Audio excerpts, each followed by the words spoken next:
നമസ്കാരം. ആപ്കി അദാലത്തിലേക്ക് നിങ്ങളെ സ്വാഗതം ചെയ്യുന്നു. ഈ ആപ്കി അദാലത്തിൽ പ്രധാനമായും നമ്മൾ രാഷ്ട്രീയക്കാരെയും സെലിബ്രിറ്റികളെയും അവരുടെ ജോലികളെക്കുറിച്ച് അറിയാൻ വേണ്ടി പ്രത്യേകം ക്ഷണിക്കാറുണ്ട്. ചില സമയങ്ങളിൽ ജനങ്ങൾ അവരുടെ സ്നേഹം കൊണ്ടും ആദരവ് കൊണ്ടും പ്രശസ്തരാക്കിയ പല സ്റ്റാറുകളും ഇവിടെ വരാറുണ്ട്. പക്ഷേ ചില സമയങ്ങളിൽ ജനങ്ങൾ അങ്ങനെയുള്ള ആൾക്കാരെയും അവരുടെ ജോലിയെക്കുറിച്ച് അന്വേഷിക്കാറുണ്ട്, കുറ്റങ്ങളും ആരോപിക്കാറുണ്ട്. ഇന്ന് നമ്മുടെ അതിഥി സരോജ് സാമ്രാട്ട് ഉസ്താദ് അംജദ് അലി ഖാൻ ആപ്കി അദാലത്തിൽ ഹാജരാവുന്നു.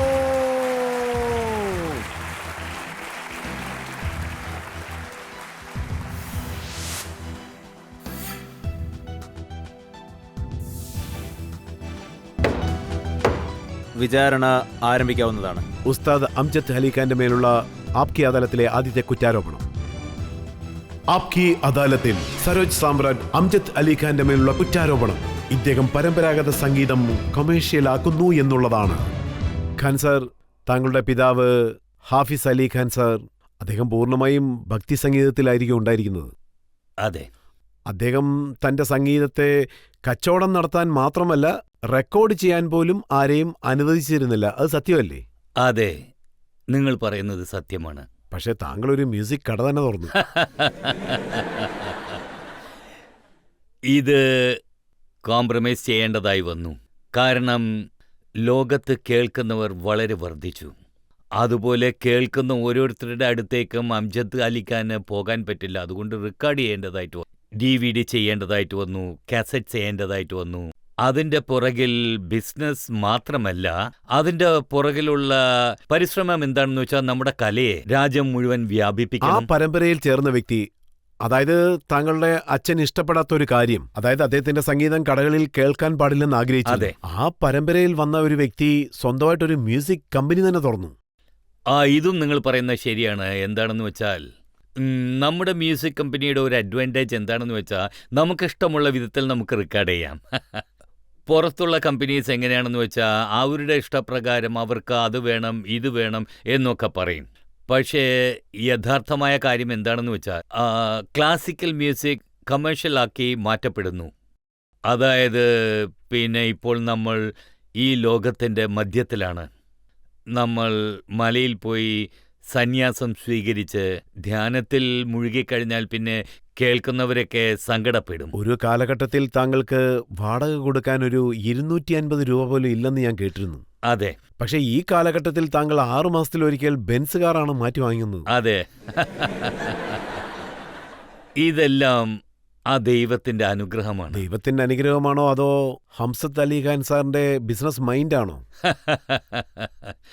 ഇത് ഇങ്ങനെയുള്ള ആഗ്രഹങ്ങൾ, നല്ല കാര്യങ്ങൾ ചെയ്യണമെന്ന ആഗ്രഹം എനിക്ക് ചെറുപ്പം മുതലേ ഉണ്ട്.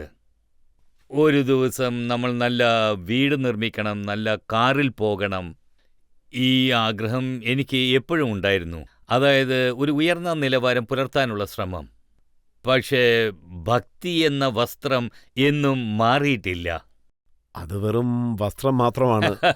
ഭക്തിന്ന് ഒന്നും തന്നെയില്ല. ഇപ്പം ഞാൻ അറിഞ്ഞത് താങ്കൾക്ക് ചോക്ലേറ്റ് കഴിക്കുന്നതാണ് കൂടുതൽ ഇഷ്ടമെന്നാണ്. അതായത് പറയുകയാണെങ്കിൽ ഭക്തി എന്ന നിലയിൽ ഉന്മാദമില്ലെങ്കിൽ ആ രാഗത്തിൽ യാഥാർത്ഥ്യമുണ്ടാവില്ല. ഒരു ക്ലാസിക്കൽ മ്യൂസീഷ്യൻ്റെ സ്വരം എങ്ങനെയാണെന്ന് വെച്ചാൽ എപ്പോഴും അത് സത്യമായിരിക്കണം, ആകർഷണമുള്ളതായിരിക്കണം. അല്ലെങ്കിൽ അതാരും കേൾക്കാൻ ആഗ്രഹിക്കില്ല. കേൾവിക്കാരുടെ കാര്യം നോക്കുകയാണെങ്കിൽ താങ്കൾക്ക് ഇന്ത്യയിലുള്ള കേൾവിക്കാരെക്കാൾ കൂടുതൽ വിദേശ രാജ്യങ്ങളിലാണ് കൂടുതൽ ആൾക്കാർ. കാരണം ധാരാളം പണം ലഭിക്കുന്നു താങ്കൾക്ക്, അല്ലേ?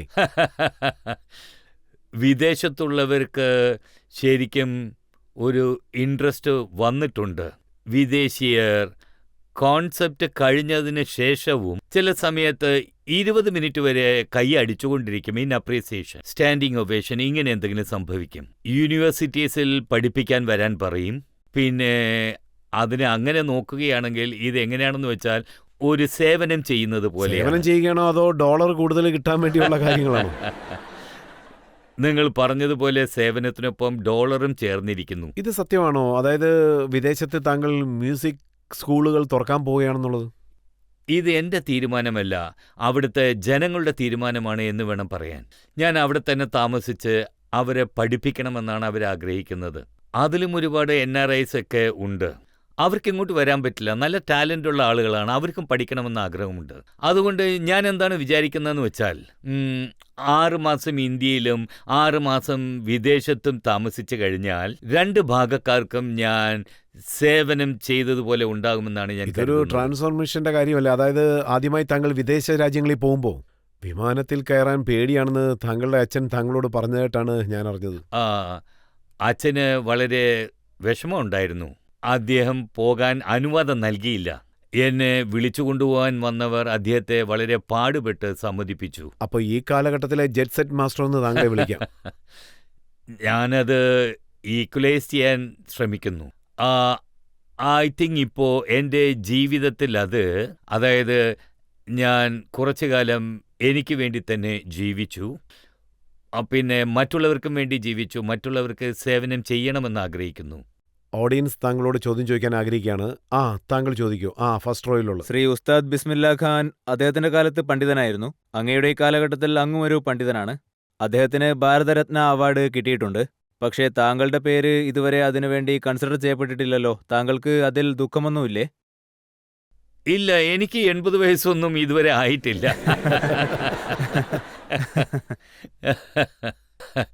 അത് നമ്മുടെ നാട്ടിൽ ഒരു സമ്പ്രദായമുണ്ട്. അത് നമുക്ക് 80-90 വയസ്സായില്ലെങ്കിൽ ഒരുപാട് കാര്യങ്ങൾ കിട്ടില്ല. സാധാരണ നോക്കുകയാണെങ്കിൽ ഈ രാഷ്ട്രീയക്കാരോടൊപ്പം വളരെ ക്ലോസ് ആയിട്ടുള്ളവർ, അതായത് അവർക്ക് സേവ ചെയ്യുന്നവർക്ക് വലിയ അവാർഡുകളൊക്കെ ലഭിക്കാറുണ്ട്. അതായത് ഇതിൽ എൻ്റെ അഭിപ്രായം എന്താണെന്ന് വെച്ചാൽ സമയം വരുമ്പം എല്ലാം ലഭിക്കും. That is what I feel. താങ്കളും പരിശ്രമിച്ചതല്ലേ? മിസ്സസ് ഗാന്ധിയെ വെച്ച് താങ്കൾ ഒരു സംഗീതം തന്നെ ഉണ്ടാക്കിയെടുത്തില്ലേ? അതുപോലെ തന്നെ രാജീവ് ഗാന്ധിക്ക് വേണ്ടി ഒരു രാഗം ഉണ്ടാക്കിയെടുത്തില്ലേ? പക്ഷെ താങ്കൾക്ക് ഒരു റിവാർഡ് പോലും ലഭിച്ചില്ല. അല്ല, അത് ഞാൻ ഉണ്ടാക്കിയ രാഗങ്ങൾ അവർ മരിച്ചതിന് ശേഷമാണ് സൃഷ്ടിച്ചത്. അതെൻ്റെ ഒരു ഫീലിംഗ് ആയിരുന്നു. സ്വാമി ഹരിദാസിന് വേണ്ടി ഒരു രാഗം ചെയ്തു. ഉസ്താദ് അമീർ ഖാന് വേണ്ടി ഒരു തോടി രാഗം സൃഷ്ടിച്ചു. പാരീസിൽ മഹാത്മാഗാന്ധിയുടെ 125ാം ചരമവാർഷികം ആഘോഷിച്ചപ്പോൾ നരസിംഹറാവ് അങ്ങോട്ട് പോയിരുന്നു. അപ്പോൾ ഞങ്ങൾ ബാബുവിന് വേണ്ടി ഒരു സോങ് സമർപ്പണം ചെയ്തു, ബാബു ഘോഷ്. അത് വളരെ നന്നായി വന്നിരുന്നു. എൻ്റെ അമ്മയുടെ പേര് നിങ്ങൾക്ക് അറിയില്ലെന്ന് വിചാരിക്കുന്നു. എങ്കിലും നിങ്ങൾ റിസർച്ച് ചെയ്ത് കണ്ടോ? രജിത് സാർ വളരെ നന്നായി റിസർച്ച് ചെയ്യുന്നു. സാധാരണഗതിയിൽ കലാകാരന്മാരുടെ അമ്മയുടെ പേരൊന്നും ജനങ്ങൾക്കറിയില്ല. എൻ്റെ അമ്മയുടെ പേര് രാഹത് ജഹാൻ. അവരുടെ പേരിലും ഒരു രാഗത് ഘോഷ് ഒരു രാഗം സമർപ്പണം ചെയ്തു. താങ്കൾ മൻമോഹൻ സിംഗിന്റെ പേരിലും രാഗം ഉണ്ടാക്കൂ. അവർക്ക് ദൈവത്തിൻ്റെ അനുഗ്രഹം എപ്പോഴും ഉണ്ടാകും. അദ്ദേഹത്തിന് നീണ്ട ആയുസ് ഉണ്ടാകണം. അദ്ദേഹം നന്നായി പ്രവർത്തിക്കുന്നുണ്ട്. ഉസ്താദ് അംജദ് അലി ഖാന്റെ മേലുള്ള ജനങ്ങളുടെ വിചാരണ ഒരു ബ്രേക്കിന് ശേഷം തുടരും.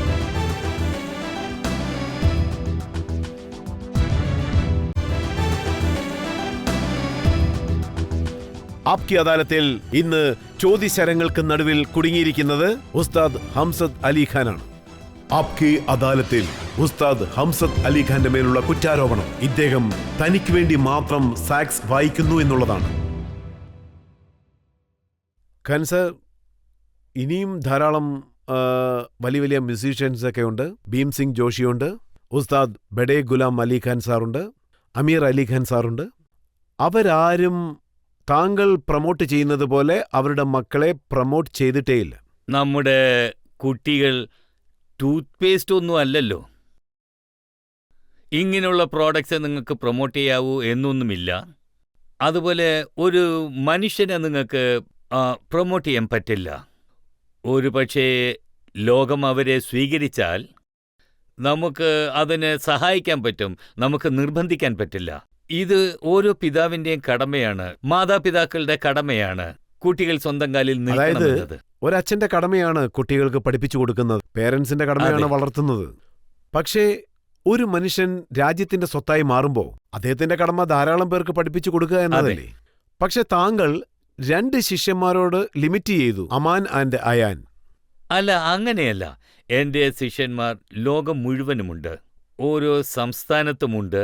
അതായത് അവര് ക്ലാസിക്കൽ മ്യൂസിക് കൊണ്ടാണ് ജീവിക്കുന്നത് തന്നെ. ക്ലാസിക്കൽ മ്യൂസിക്കിൽ ജോലി ചെയ്യുന്നു, പെർഫോമൻസ് നൽകുന്നു. മിസ്സിസ് ശോഭ ദീപക് സിംഗ്, അവർ ശ്രീരാം ഭാരതീയ കലാക്ഷേത്രത്തിന്റെ ഡയറക്ടറാണ്. അതെ.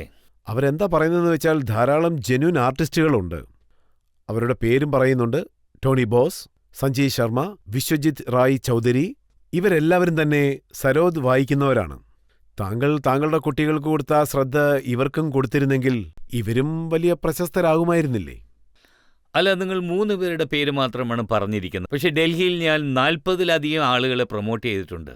ഒരു ഫെസ്റ്റിവൽ നടത്തി, സരോദ് ഫെസ്റ്റിവൽ, 15 വർഷങ്ങൾക്ക് മുൻപ്.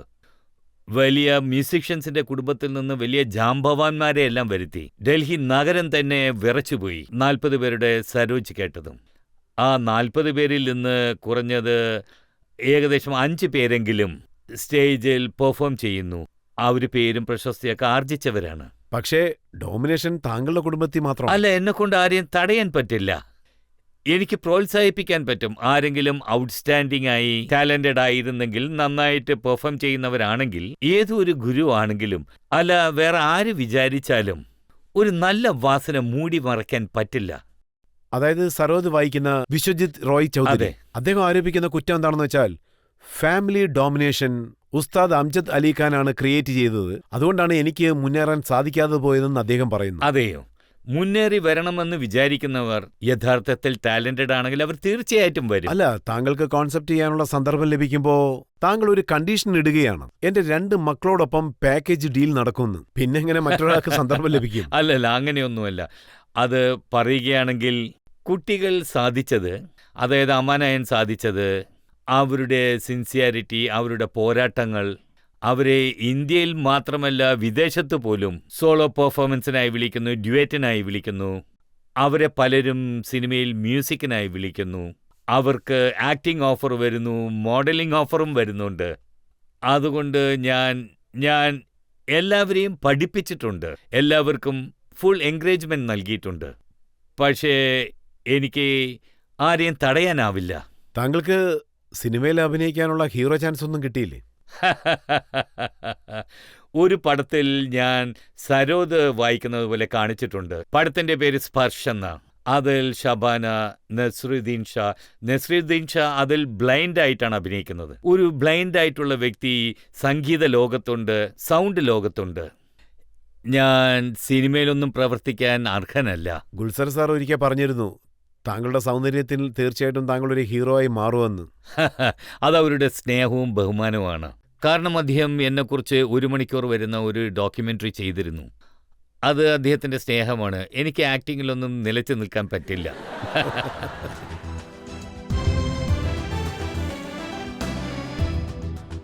ഉസ്താദ് ഹംസത്ത് അലിയുടെ മേലുള്ള വിചാരണ ഇനിയും തുടരും, ഒരു ചെറിയ ബ്രേക്കിന് ശേഷം.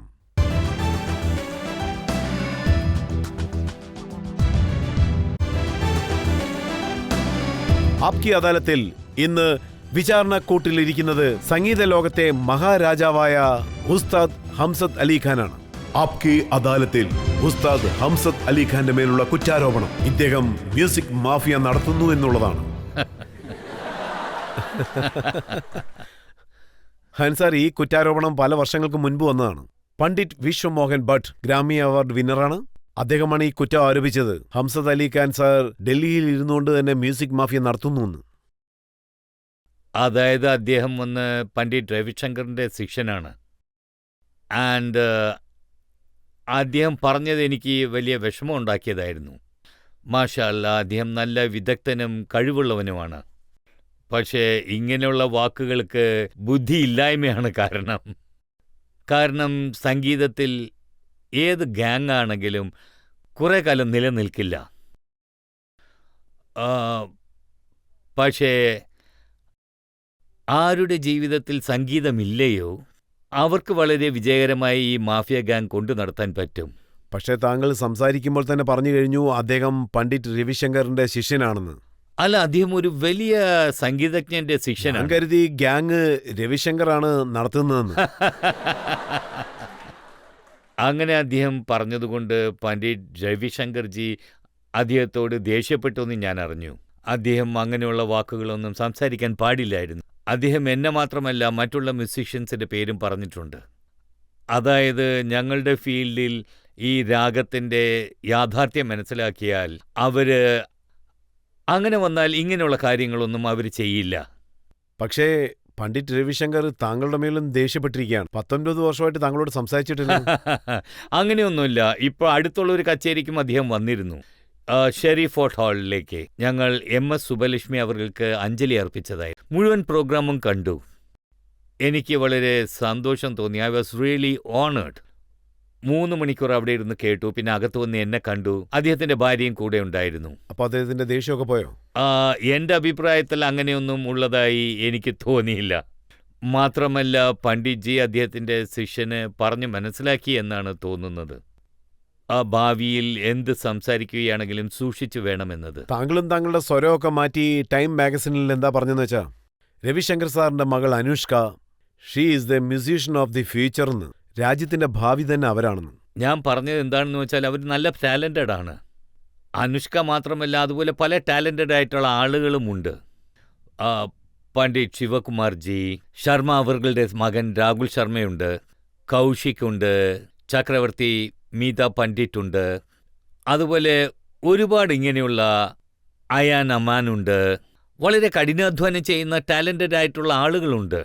പക്ഷേ നമ്മുടെ രാജ്യത്തിൻ്റെ ഭാവി എന്താണ്, ആരാണ് മുന്നേറുക എന്ന് ദൈവത്തിനെ അറിയൂ.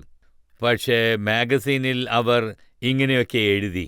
അതായത് ഞാൻ പറഞ്ഞതായും, അതായത് Anushka Shankar future of the Indian classical music എന്ന്. എനിക്ക് ഇങ്ങനെ അമാനയെക്കുറിച്ച് പോലും പറയാൻ പറ്റില്ല. താങ്കൾ പറയുന്നത് വെച്ച് കേൾക്കുമ്പോൾ അനുഷ്ക ശങ്കറിന് ഒരു ഫീച്ചറും ഇല്ലേ? അല്ല, അവർ നല്ല ടാലൻറ്റഡ് ആണ്. അതായത് ഞാൻ എന്താ പറയുന്നതെന്ന് വെച്ചാൽ, അതുപോലെ 10-12 സിത്താർ വായിക്കുന്നവരുണ്ട്. അവരെല്ലാവരും വളരെ ടാലൻറ്റഡ് ആണ്. ദൈവാനുഗ്രഹം കൊണ്ട് അവരൊക്കെ ലക്ഷ്യത്തിലെത്തണം. ആൻഡ് അനുഷ്ക അവരിൽ ഒരാളാണ്. മറ്റൊരു ഉസ്താദിനും താങ്കളോട് വലിയ ദേഷ്യമൊക്കെ ഉണ്ട്, ഉസ്താദ് ബിസ്മില്ല ഖാൻ സാറിന്. ഇത് ഡിസംബർ 23, 2004 സംഭവമാണ്. അതെ, കൊൽക്കത്ത നൈറ്റ്. അതെ. താങ്കൾ എല്ലാവരുടെ മുന്നിൽ വെച്ചും ബിസ്മില്ല ഖാൻ സാറിനെ സിനയിൽ നിന്ന് വിളിച്ചു, ഭ്രാന്തൻ എന്ന് വിളിച്ചു. പിന്നെ താങ്കൾ റിപ്പോർട്ടേഴ്സിനോട് പറഞ്ഞു ഇദ്ദേഹം ഒരു അറഗണ്ടാണ്, ഫെനാറ്റിക് ആണെന്നും പറഞ്ഞു. ആദ്യം ഞാൻ പറയാൻ ആഗ്രഹിക്കുന്നത്, ഉസ്താദ് ബിസ്മില്ല ഖാൻ അദ്ദേഹം ഒരു വലിയ കലാകാരനാണ്. വീണ്ടും ഈ ലോകത്തേക്ക് വരില്ല. അദ്ദേഹത്തോട് എനിക്ക് ഒരുപാട് സ്നേഹവും ബഹുമാനവും ഒക്കെ ഉണ്ട്. പക്ഷേ എൻ്റെ സങ്കടം എന്തായിരുന്നു എന്ന് വെച്ചാൽ, ഞങ്ങൾ കൽക്കറ്റയിൽ റിഹേഴ്സൽ ചെയ്തതിനെതിരായി ഖാൻ സാബ് സ്റ്റേജിൽ വേറെ പോലെ സ്റ്റാർട്ട് ചെയ്തു. റിഹേഴ്സലിൽ പ്രാക്ടീസ് ചെയ്തത് അദ്ദേഹം അവിടെ ചെയ്തില്ല. അദ്ദേഹത്തിൻ്റെ മൂഡ് ഒരുപക്ഷെ മാറിപ്പോയോ എന്ന് എനിക്കറിയില്ല. എനിക്ക് വളരെ ഷോക്കിംഗ് ആയിരുന്നു. അപ്പോൾ ആ പീസ് ഞാൻ വായിച്ചു. പക്ഷെ അദ്ദേഹം വേറെ പീസാണ് വായിച്ചിരുന്നത്. അത് ഞാൻ റിഹേഴ്സൽ ചെയ്തിരുന്നില്ല. അതുകൊണ്ട് അത് എനിക്ക് വല്ലാതെ വിഷമമുണ്ടാക്കിയ കാര്യമായിരുന്നു. അതിനുശേഷം ഖാൻ സാബ് ഓഡിയൻസിനോട് എന്തോ പറഞ്ഞു. പിന്നെ മൈക്ക് ഫിക്സ് ചെയ്യുന്നവരോട്, ആ സൗണ്ട് സിസ്റ്റം റെഡിയാക്കുന്നവരെ വളരെ അപമാനിച്ചു കളഞ്ഞു. കാരണം മൊത്തം സ്റ്റേജും ഒരു വ്യത്യസ്ത അവസ്ഥയിലായിരുന്നു. ആ സമയത്ത് ഞാനൊന്നും മിണ്ടിയില്ല. അവിടെ ഖാൻ സാബാണ് സംസാരിച്ചു കൊണ്ടിരുന്നത്. ഇടയ്ക്കിടയ്ക്ക് മൈക്കിനെ കുറ്റം പറഞ്ഞു, ലൈറ്റ്സിനെ കുറ്റം പറഞ്ഞു, ജനങ്ങളെ കുറ്റം പറഞ്ഞു. ആ സിറ്റുവേഷൻ അങ്ങനെ മാറിപ്പോയി. പക്ഷേ അതിനുശേഷം ഞാൻ അദ്ദേഹത്തെ വിഷ് ചെയ്തു. ന്യൂ ഇയർ ഞാൻ അദ്ദേഹത്തെ വിഷ് താങ്കൾ ചെയ്തു. മറ്റൊരു കാര്യം കൂടി പറഞ്ഞിരുന്നു, ഇത് വെച്ച് അദ്ദേഹം ബനാറസിലെ ഏത് സ്ട്രീറ്റിലുള്ള ആളാണെന്ന് മനസ്സിലായിരുന്നു. ഇല്ല, ഞാൻ അദ്ദേഹത്തെ ഒരുപാട് ബഹുമാനിക്കുന്നു. ആവശ്യമില്ലാത്ത ഒരു സംഭവം അവിടെ നടന്നു കഴിഞ്ഞു. അങ്ങനെ നമ്മുടെ രാജ്യത്ത് വീണ്ടും ഒരു കലാകാരൻ ജനിക്കില്ല. അദ്ദേഹത്തിനോട് താങ്കൾക്ക് ബഹുമാനമുണ്ട്, അദ്ദേഹത്തെ ഭക്തിയോടാണ് കാണുന്നത്. അദ്ദേഹത്തെ താങ്കൾ സ്നൈലിൽ നിന്ന് വിളിച്ചിട്ടുണ്ട്. അതെ. താങ്കൾ മതിക്കാത്ത ആളുകളെ താങ്കൾ എന്തായിരിക്കും വിളിക്കുക? അത് പരിതസ്ഥിതി അങ്ങനെ സംഭവിച്ചു. ആൻഡ് ജനങ്ങളും ഒരുപാട് സങ്കടപ്പെട്ടു. ജനങ്ങൾ എക്സ്പെക്റ്റേഷനോടെ വന്ന് അതൊരു സോൾഡ് ഔട്ട് ഷോ ആയിരുന്നു. ഏകദേശം 3500 പേരവിടെ വന്നിരുന്നു. അവർ പ്രതീക്ഷിച്ചത് അവർക്ക് കിട്ടിയില്ല. പക്ഷേ എന്താണ് കാരണം? താങ്കളോട് ദേഷ്യപ്പെട്ട് കുറച്ചു നാളിന് ശേഷം അദ്ദേഹം വിലായത് ഖാൻ സാറിനൊപ്പം പോയിരുന്നു. അതെ, ആ ഹാളിൽ അദ്ദേഹം 3 മണിക്കൂറാണ് കോൺസെപ്റ്റ് ചെയ്തത് ബിസ്മില്ല ഖാൻ സാർ. അതെ. അവരുടെ രണ്ടുപേരുടെയും പാർട്ണർഷിപ്പ് നന്നായിരുന്നു. ഒരുപക്ഷെ അവർക്ക് നല്ല അണ്ടർസ്റ്റാൻഡിംഗ് ഉണ്ടായിരിക്കും. പക്ഷേ എനിക്കൊപ്പം അങ്ങനെ നിങ്ങൾക്ക് ആയിരുന്നില്ല. രണ്ടുപേർക്കുള്ള മിസ്അണ്ടർസ്റ്റാൻഡിംഗ് എന്താണ്? അല്ല, എന്തോ മിസ്അണ്ടർസ്റ്റാൻഡിംഗ് ആയി. അതായത് ഇത് ആദ്യത്തെ അനുഭവമായിരുന്നു. അതായത് 30 വർഷങ്ങൾക്ക് മുൻപ് ഞങ്ങൾ ഒരു പാട്നയിലേക്ക് വിളിച്ചു കോൺസെർട്ട് ചെയ്യാനായി. അവിടെ പറയുകയാണെങ്കിൽ ഞങ്ങൾ എല്ലാ റിഹേഴ്സൽസും ചെയ്ത് കഴിഞ്ഞു. അന്ന് രാത്രിയാണെങ്കിൽ നല്ല കൊടുങ്കാറ്റും മഴയൊക്കെ വന്ന് ടെൻറ്റ് കാറ്റിലടിച്ചു പോയി. അപ്പോൾ ബിസ്മില്ല ഖാൻ സാർ ബനാറസിലേക്ക് പോയി, ഞങ്ങൾ ഡൽഹിയിലേക്ക് പിന്നെ വന്നു. താങ്കൾ ഈ കാര്യം കൂടി പറഞ്ഞിരുന്നു, അദ്ദേഹത്തിന് ലഭിച്ച ഭാരതരത്ന അവാർഡിന് അദ്ദേഹം യാതൊരു യോഗ്യനുമല്ലെന്ന്. അല്ല, ഞാൻ അങ്ങനെയല്ല പറഞ്ഞത്. അതായത് ആ സമയത്ത്, ആ സെക്കൻഡിൽ, ആ സമയത്ത് ഞാൻ എന്താ പറഞ്ഞതെന്ന് എനിക്കെന്നെ ശരിക്കും ഓർമ്മയില്ല. പക്ഷെ സത്യത്തിൽ അദ്ദേഹത്തെ ഞാൻ ഒരുപാട് ബഹുമാനിക്കുന്നു. നിങ്ങൾക്ക് എന്തെങ്കിലും ചോദിക്കാനുണ്ടോ?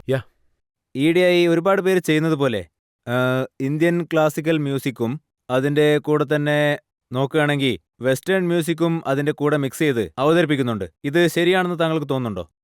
അങ്ങനെയൊക്കെ സംഭവിച്ചുകൊണ്ടിരിക്കുന്നു. ഇപ്പോൾ ഈ കാലഘട്ടത്തിൽ അത് ഫ്യൂഷൻ എന്ന് വിളിക്കപ്പെടുന്നു. അതിന് ഞാൻ ചില സമയത്ത് മ്യൂസിക്കൽ ഫ്ലേർട്ടേഷൻ എന്ന് വിളിക്കും. നന്നായിട്ടുണ്ട്. പലർക്കും അവസരങ്ങൾ ലഭിക്കുന്നു, ജനങ്ങൾക്ക് എൻ്റർടൈൻമെൻറ്റ് ലഭിക്കുന്നു. പിന്നെ ഇപ്പോൾ ജനങ്ങളെ അപേക്ഷിച്ച് അവർക്ക് പേഷ്യൻസ് ഇല്ല. അതായത് ഒരു ക്ലാസിക്കൽ മ്യൂസിക്കിൻ്റെ ആലാപനം കേൾക്കാൻ, അല്ലെങ്കിൽ ഫ്ലോ ആയ മ്യൂസിക് കേൾക്കാൻ ആർക്കാണോ സമയമില്ലാത്തത് അവർ ഫ്യൂഷൻ കേൾക്കും. ആർക്ക് സമയമുണ്ടോ അവർ സരോദ് കേൾക്കാം, സിത്താർ കേൾക്കാം, പാട്ടും കേൾക്കാം. ഇപ്പോൾ ഇന്ത്യയിലെ യുവാക്കൾക്ക് ക്ലാസിക്കൽ മ്യൂസിക്കിനോടുള്ള ഇൻട്രസ്റ്റ് കുറയുകയാണ്. റീമിക്സ് കാലമായി ഇംഗ്ലീഷ് മ്യൂസിക്കിനെ ഒരുപാട് പേര് ഇപ്പോൾ ആഗ്രഹിക്കുന്നു. നമ്മുടെ കൾച്ചർ വിട്ട് ചെറുതായി നമ്മൾ പുറത്തു പോവുകയാണെന്ന് നിങ്ങൾക്ക് തോന്നുന്നില്ലേ? ശാസ്ത്രീയ സംഗീതത്തിന് പണ്ടത്തെ പോലെ അംഗീകാരം കിട്ടുന്നുണ്ടെന്ന് നിങ്ങൾക്ക് തോന്നുന്നുണ്ടോ സാർ? എൻ്റെ അഭിപ്രായം എന്താണെന്ന് വെച്ചാൽ, നല്ല കാണികളാണെങ്കിൽ അവരെല്ലാ മ്യൂസിക്കും കേൾക്കും. ഞാനൊരു പ്രീസ്റ്റ് ഒന്നുമല്ല. അതായത് ലോകം മുഴുവനും എപ്പോഴും ക്ലാസിക്കൽ മ്യൂസിക് കേൾക്കണം എന്ന് പറയാൻ അത് വളരെ അൺനാച്ചുറലാണ്. എന്നോട് ചോദിച്ചാൽ ഫോക്ക് മ്യൂസിക്കും കേൾക്കണം, ഫിലിം മ്യൂസിക്കും കേൾക്കണം, ഫോക്ക് മ്യൂസിക് ആസ്വദിക്കണം, അതുപോലെ ക്ലാസിക്കൽ മ്യൂസിക്കും ആസ്വദിക്കണം. ഇങ്ങനെയുള്ള എല്ലാ മ്യൂസിക്കും കേൾക്കുന്നത് കൊണ്ട് നിങ്ങളുടെ തലച്ചോറിനും നിങ്ങളുടെ ശരീരത്തിനും ഒരു നല്ല ഫ്രഷ്നെസ് കിട്ടും. പക്ഷേ ഈ ശബ്ദം കൂടുതലുള്ള മ്യൂസിക്കിൽ നിന്നും ഒന്ന് മാറി നിൽക്കണം. കാരണം ഈ ശബ്ദത്തിലുള്ള മ്യൂസിക്, ആ നോയ്സ് പൊല്യൂഷൻ തന്നെ അപകടകരമാണ്. ഖാൻ സാർ, ഇപ്പോ MTV ജനറേഷന്റെ കാലമാണ്. ജനങ്ങൾ ഖാട്ടാ ലഗ പോലുള്ള പാട്ടുകളാണ് കേൾക്കാൻ ഇഷ്ടപ്പെടുന്നത്. നിങ്ങൾ പറഞ്ഞത് ശരിയാണ്. അതായത് വ്യത്യസ്തങ്ങളായ ശബ്ദങ്ങളൊക്കെ ഉണ്ടാകുന്നു. ആൻഡ് അതോടൊപ്പം നമ്മുടെ പല ചാനലുകളിലും അവരുടെ ഈ സിഗ്നേച്ചർ ട്യൂൺ പ്ലേ ആകുമ്പോൾ ഇത് ഇന്ത്യയാണോ അല്ല വേറെ വല്ല രാജ്യമാണോ അല്ല വേറെ വല്ല പ്ലാനറ്റാണോ എന്ന് തന്നെ അറിയുന്നില്ല. എൻ്റെ അഭിപ്രായം എന്താണെന്ന് വെച്ചാൽ, പ്രത്യേകിച്ച് ഇന്ത്യൻ ചാനലുകളാകട്ടെ റേഡിയോ ആകട്ടെ, അതിൻ്റെ സിഗ്നേച്ചർ ട്യൂൺ കേട്ടതും ഇന്ത്യയാണ് എന്നുള്ളത് അറിയണം.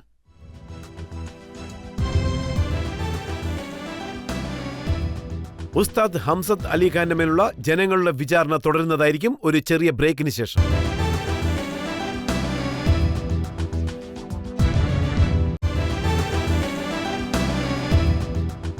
ആപ്കി അദാലത്തിൽ ഇന്ന് നമ്മൾ വിചാരണ നടത്തിക്കൊണ്ടിരിക്കുന്നത് ഉസ്താദ് ഹംസത്ത് അലി ഖാനോടാണ്. ആപ്കി അദാലത്തിൽ ഉസ്താദ് ഹംസത്ത് അലി ഖാന്റെ മേലുള്ള കുറ്റാരോപണം ഇദ്ദേഹം ഗ്ലാമർ ലോകത്താൽ ആകർഷിക്കപ്പെട്ട വ്യക്തിയാണ് എന്നുള്ളതാണ്. ഖാൻ സാർ, ഇത് സത്യമാണോ? അതായത് താങ്കളുടെ കുട്ടിക്കാലത്ത് താങ്കളുടെ പേര് മാസൂം അലി എന്നായിരുന്നു എന്ന്? അതെ. പക്ഷെ താങ്കൾ അത്രത്തോളം പാവമല്ലെന്ന് അറിഞ്ഞതുകൊണ്ടാണോ പേര് മാറ്റിയത്? അത് എൻ്റെ ഭാഗ്യമാണ്. ഞങ്ങളുടെ ഗോളിയർ വീട്ടിലേക്ക് ഒരു സന്യാസി വന്നിരുന്നു. അദ്ദേഹം ഒരു കാവി വസ്ത്രമാണ് ധരിച്ചിരുന്നത്. ഇപ്പോഴും അദ്ദേഹത്തിൻ്റെ മുഖം എനിക്ക് ഓർമ്മയുണ്ട്. അപ്പം ഞാൻ ചെറിയ കുട്ടിയായിരുന്നു. പിതാവിൻ്റെ സരോജ് കേൾക്കാനായി അദ്ദേഹം വരും. അപ്പോൾ ഞാൻ പഠിച്ചുകൊണ്ടിരിക്കുകയായിരുന്നു. പിതാവ് എന്നോട് വായിച്ച് കാണിക്കാൻ പറഞ്ഞു. വായിച്ചത് കേട്ടതിന് ശേഷം എൻ്റെ പേരെന്താണെന്ന് ചോദിച്ചു. നിങ്ങൾ പറഞ്ഞ പേര്. ആ പേര് കേട്ടതും അദ്ദേഹം പറഞ്ഞു, അല്ലല്ല, അത് വേണ്ട, ഇനി ഈ പേര് വേണ്ട, നിങ്ങൾക്ക് ഞാൻ പേര് വെക്കാം എന്ന് പറഞ്ഞു. അതുകൊണ്ട് അദ്ദേഹം വെച്ച പേരാണ് ഇപ്പോഴുള്ള ഈ പേര്. സോ ഇക്കാലത്ത് അദ്ദേഹം ഉണ്ടായിരുന്നെങ്കിൽ താങ്കൾക്ക് ഹാസിക് അലി എന്നുള്ള പേരായിരിക്കും വെച്ചിരിക്കുക. തീർച്ചയായും. കാരണം ഞങ്ങൾ സംഗീതത്തിലൂടെ ഒരു സൗന്ദര്യമാണ് അന്വേഷിക്കുന്നത്. നിങ്ങൾ പറയുന്നത് ശരിയാണ്. ഒരു നല്ല സുഗന്ധം അന്വേഷിക്കുന്നു. ഒരു ഭംഗിയുള്ള മുഖം കാണുമ്പോൾ അള്ളാഹുവിന് നന്ദി പറയും. എത്ര ഭംഗിയുള്ള മനുഷ്യരെയാണ് സൃഷ്ടിച്ചിരിക്കുന്നത്. അതായത് ക്രിറ്റിക്സിൽ പറയുന്നത് താങ്കളുടെ കോൺസെപ്റ്റിൽ ധാരാളം സ്ത്രീകൾ താങ്കളെ കാണാൻ വേണ്ടിയാണ് വരുന്നതെന്നാണ് പറയുന്നത്. അല്ല, അങ്ങനെയൊന്നുമല്ല. അത് ജനങ്ങളുടെ സ്നേഹമാണ്. എന്ത് കാരണത്തിനു വേണ്ടിയാണ് വരുന്നത്, ആര് എന്തിനു വേണ്ടിയാണ് വരുന്നതെന്ന് ആ ദൈവത്തിനെ അറിയൂ. ദൈവാനുഗ്രഹത്താൽ ഞാൻ വായിക്കുമ്പോൾ ഒരുപാട് പേര് വരും. എനിക്കെന്താ തോന്നുന്നതെന്ന് വെച്ചാൽ ഈ എല്ലാ ബന്ധങ്ങളും സംഗീതത്തിലൂടെയാണ് സൃഷ്ടിക്കപ്പെടുന്നത്. ഒരുപക്ഷെ നമ്മൾ സരോജ് രാഗത്തിൽ വായിച്ചാൽ എത്ര മോശമായ ആളാണെങ്കിലും അവനൊരു നല്ല മനസ്സ് കാണും. താങ്കളുടെ 8 വർഷത്തെ ആ പ്രേമം അതും സംഗീതത്തിൽ നിന്ന് വന്നതാണോ? എല്ലാത്തിന്റെ അടിസ്ഥാനവും സംഗീതമാണ്. ഇത് സത്യമാണോ സാർ? അതായത് താങ്കളുടെ മനസ്സ് തകർന്നു പോയ സമയത്ത് ദേവദാസിനെ പോലെ താങ്കളും മദ്യപിക്കാൻ തുടങ്ങിയെന്ന്? ഇതെല്ലാം മനുഷ്യന്റെ ജീവിതത്തിലൂടെ കടന്നു പോയേ മതിയാകൂ. അതായത് ഓരോ ഘട്ടത്തിലും എന്തെങ്കിലും പഠിക്കാനായി നമുക്ക് ലഭിക്കും. അങ്ങനെയാണെങ്കിൽ ആ തകർന്നുപോയ മനസ്സിന്റെ കഥ ഞങ്ങളോടൊന്ന് പറയാം.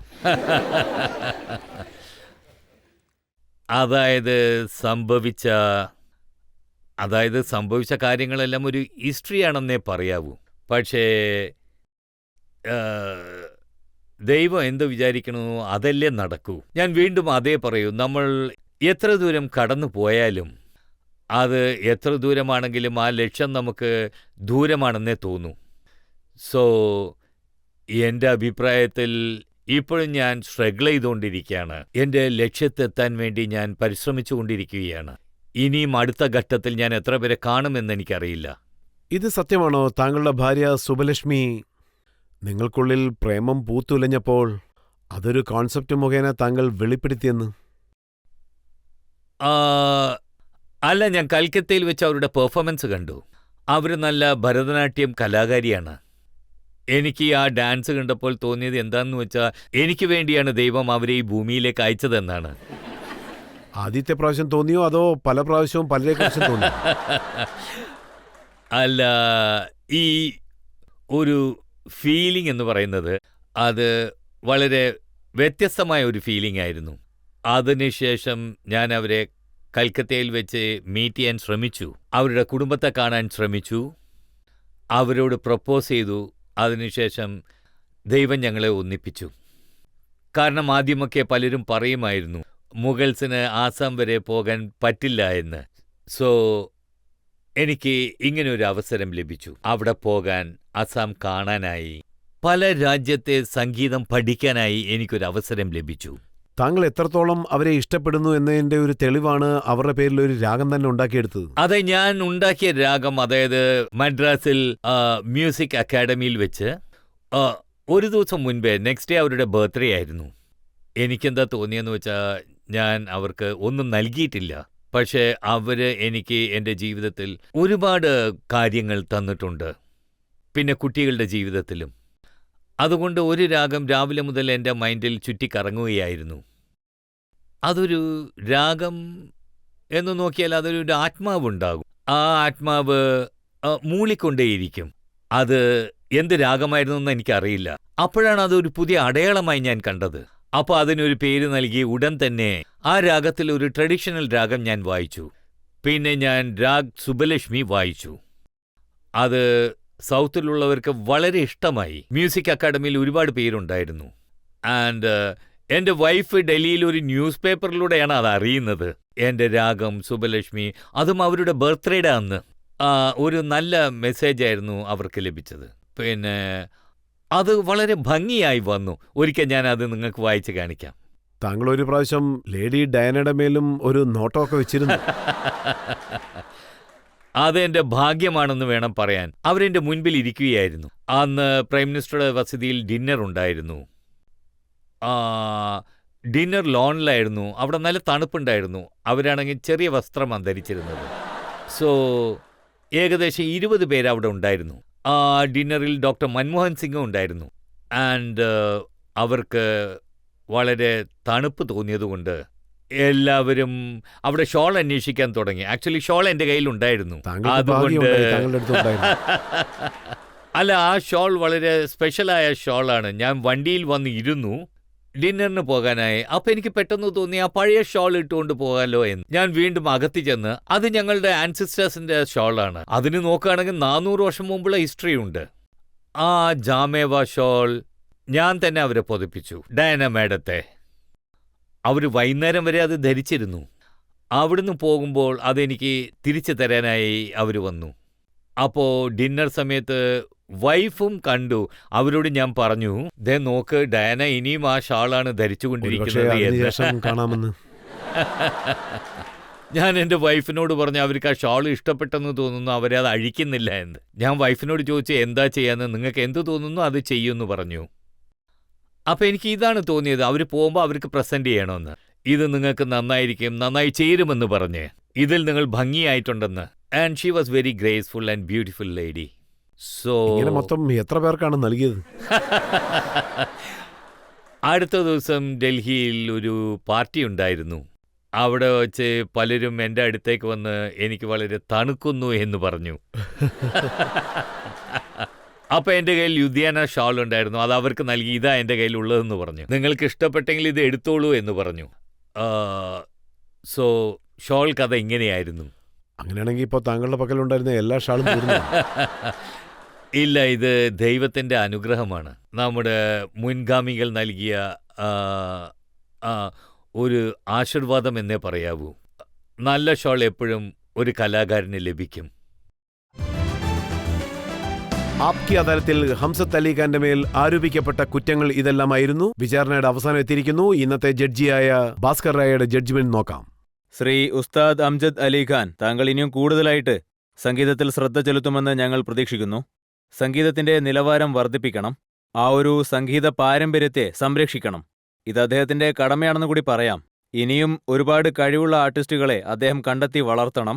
പ്രധാനമായിട്ടും കൂടുതൽ ശ്രദ്ധിക്കേണ്ടത് എന്താണെന്നാൽ, അതായത് ഉസ്താദ് അംജദ് അലി ഖാൻ, അദ്ദേഹം ഈ കാലഘട്ടത്തിലെ തന്നെ അപൂർവ കലാകാരന്മാരിൽ ഒരാളാണ്.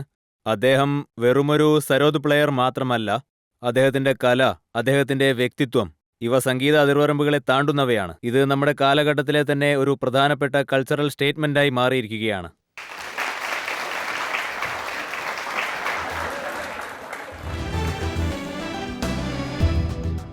ഈ വിശ്വാസത്തോടുകൂടി ഉസ്താദ് ഹംസത്ത് അലി ഖാൻ തന്റെ മ്യൂസിക് മന്ത്രം ഈ ലോകം മുഴുവനും കൊണ്ടുചെന്നെത്തിക്കും. ഇന്ത്യയുടെ പേരും പ്രശസ്തിയും ലോകം മുഴുവനും കൊണ്ടുചെന്നെത്തിക്കും. ഇന്നത്തെ വിചാരണ ഇതോടെ അവസാനിക്കുകയാണ്.